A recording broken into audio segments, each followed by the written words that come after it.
We are here with Athletic Director Michael O'Brien. Thanks for visiting with us, Mike. I'd like to ask you a few questions if you have a few minutes here. First of all, it's Friday and we've got the big spring football game tonight, the blue and gold game. Maybe talk a little bit about football and where we stand with football and with the game tonight.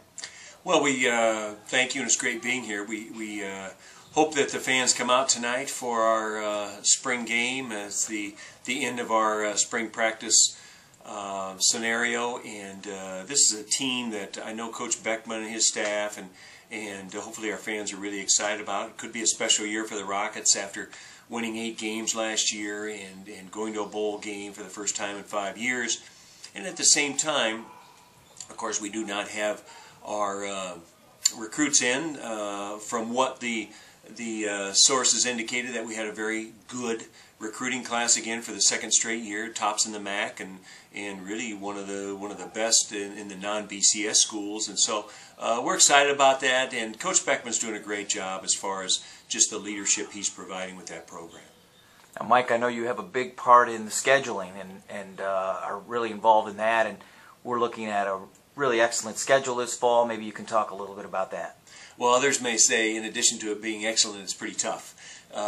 First game is New Hampshire on Thursday, September 1st, which is that Thursday prior to Labor Day. Want all of our students still on campus to come. New Hampshire, it's a what used to be a 1AA.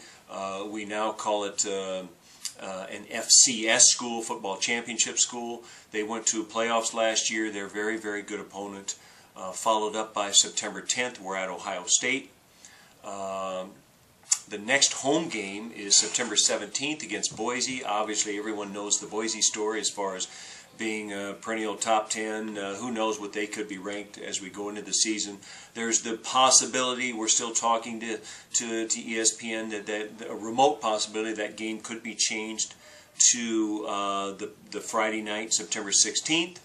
Still not certain yet. And the last non-conference game is a tough opponent. Went to a bowl last year, and that's at Syracuse. And of course, then that's followed up by the conference schedule, and that first game is at Temple on October 1st, followed by homecoming with Eastern Michigan, and then we go down the road. So a good, solid schedule. We're on national TV all of November, and you would like to think we will be on TV, obviously, for the Ohio State game and Boise as well. So those that can't come to the game will have an opportunity to see the Rockets on TV. Mike, there was a lot of excitement last year with the Rockets, as you mentioned, 8 wins, going to a bowl game, and a lot of expectations to have a good season this year. One of the things I think fans really took to last year was the Ultimate Fan Plan, and maybe you could address that, how successful that was, and if there's going to be an Ultimate Fan Plan again this year for the 2011 season. Well, it was a tremendous success, the Ultimate Fan Plan. In the East Side Upper Deck, and those fans were very loyal, came to all the games. We're going to expand that this year, where there will be more GA, general admission seats. It's $59. It will include the norm as far as obviously the ticket, the parking, the merchandise, and the concession area. And so we really think that we can expand that somewhat, and last year we sold out that area, and so we look to sell out. We look to sell even more of those seats this year. Great. Well, Mike, earlier, changing subject and changing sports, earlier this month, of course, we had a lot of excitement on campus with the WNIT. Maybe talk a little bit about that and what that meant to the athletics program at UT. Well, the WNIT experience was phenomenal, and when I say the experience, I mean winning 6 straight games. Granted, they were all at home, but it started with Delaware, and we were down late in that game. And then we beat Auburn, SEC opponents Auburn and Alabama in succession. Then Syracuse in a great overtime game against that Big East opponent. We're now in the Final Four, beat Charlotte by close to 20, and then the final over Southern Cal from now will be the Pac-12 by 8 points. It was a great run, and I've said on numerous occasions, I've never seen in my years here how the campus and community and way beyond the boundaries of Toledo came together to support one cause, and that happened to be the Rockets. And Coach Cullip needs to be commended and congratulated, her staff and that team. we were simply not going to lose any of those WNIT games. Our crowd was clearly worth points. When I look back on that, it was a great experience. You mentioned Coach Culp, of course. She did a great job once again, MAC Coach of the Year. And not long after the end of the NIT, you were able to make an announcement that her contract had been extended.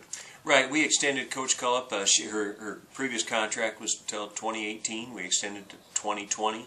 And she deserves it. We wanted to show her the commitment that we have to her particular sport, and I know she really likes it in Toledo. I mean, how can you not, as far as this facility and the fan support and the support she gets from the administration? I'm referring to Dr. Jacobs, and so we're really pleased to have.